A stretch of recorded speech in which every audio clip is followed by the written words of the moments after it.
sit down.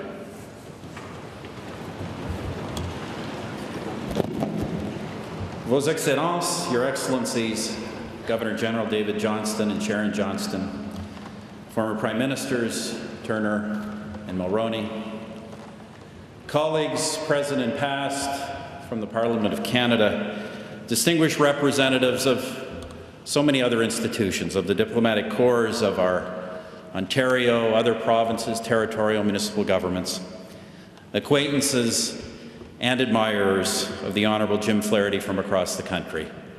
Chers amis, dear friends. As I said last week, what a sad time this is in the life of our country.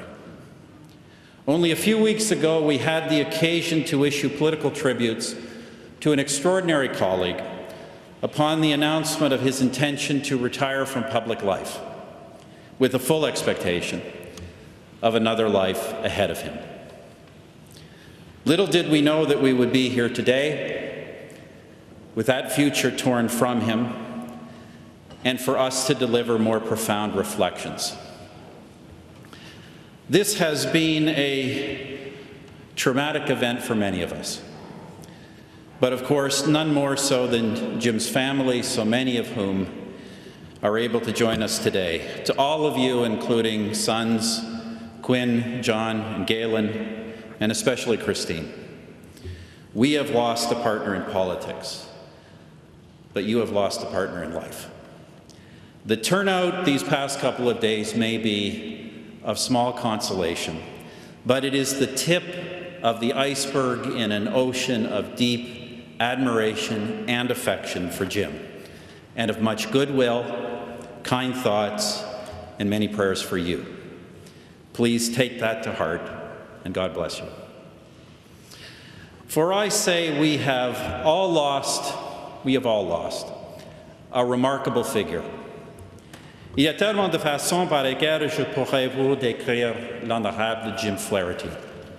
C'était un homme profondément guidé par ses principes et impitoyablement pragmatique, combatif mais aussi sympathique, intelligent et instruit, sans jamais prendre pour acquis qui connaissait tout.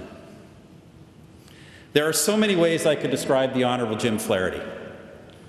He was a man who was highly principled and ruthlessly pragmatic, combative but engaging, smart, very smart, and educated, while never assuming that he knew it all.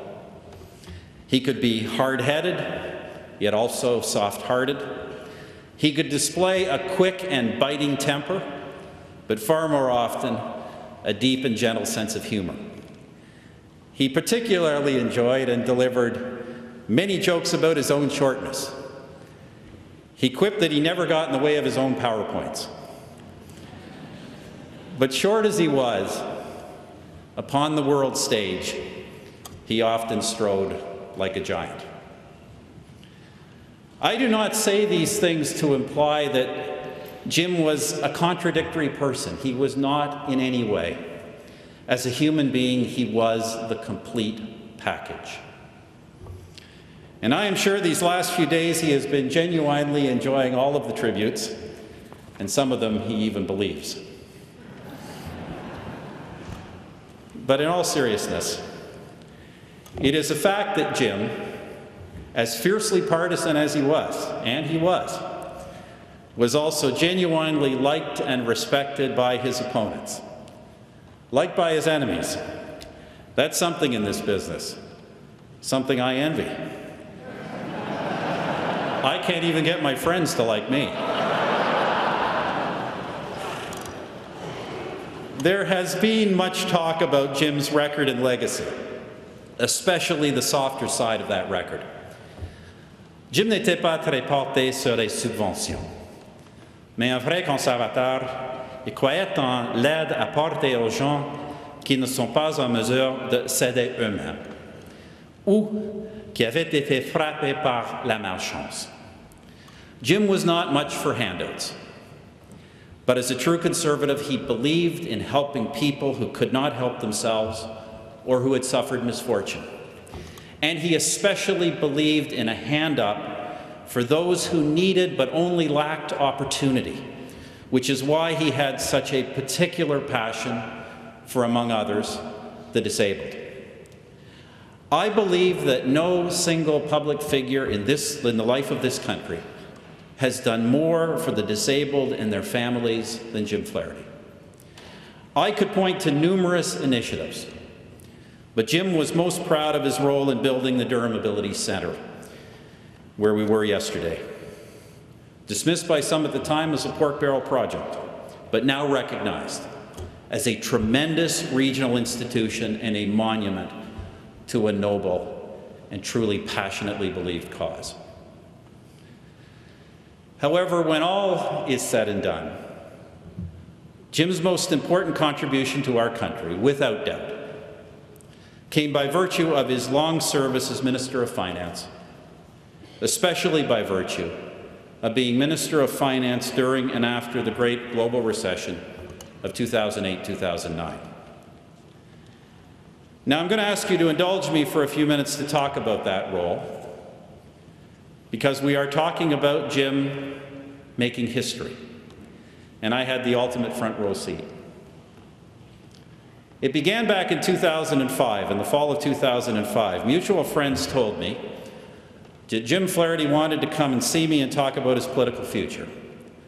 I'd met Jim many times, but knew him really only through the strong, positive testimony of many others whose views I deeply respected.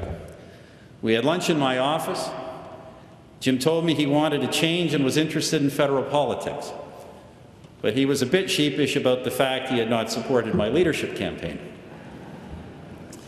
I told him that meant nothing now, because I believed there would be a federal election soon, and that contrary to most, I thought it more likely than not that we would win, and I also thought we badly needed someone of his abilities and experience. Of course, from the beginning, I had in mind finance, but I have to tell you, Jim was actually somewhat surprised and a little bit reticent about the portfolio at first, though it's safe to say it wasn't long before he decided he would never let go of it. La relation entre un Premier ministre et son ministre des Finances est toujours spéciale. Mais celle-ci, je puis vous l'assurer, était plus spéciale encore que la plupart d'entre elles. The relationship between a Prime Minister and his Finance Minister is always a special one. But this, I can tell you, was more special than most. Despite our very different educational backgrounds and life experiences, Jim and I were philosophically in sync on just about everything. But on the specifics of the many and complex priorities that came before us, we often had, at least initially, different views. Now, I have to admit, we WASPs sometimes define an Irishman as someone who may not know where he stands, but he's always prepared to fight for it. Well, no one could ever accuse Jim Flaherty of not having an opinion, and he was certainly always prepared to fight for it. As we talked through budget planning meetings, our divergences always narrowed, usually vanished.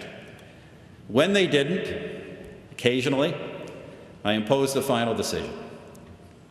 Occasionally, I decided he was probably right. And occasionally, I decided he was wrong, but let him have his way because I just got so damn tired of arguing with him. By November of 2008, Jim and I had both concluded, not easily and certainly not what people would have expected, that the calamity befalling the global economic and financial system meant, among other things, that we had to run a deficit. That is, not merely allow a modest deficit, but deliberately engineer as large a deficit as possible, as could reasonably be run, as a response to the collapsing marketplace. So this, Jim did. Canada announced one of the world's largest stimulus packages, and he engineered the money out the door far more rapidly than most. This people remember well. What they remember less well is that is not all there was to it. Jim knew that in the past, even modest short-term deficit spending had resulted in severe long-term fiscal problems. So even as he pushed stimulus spending out the door at an enormous rate, he made changes in longer-term expenditure policies that would reduce their growth path. And then there was what Jim did not do.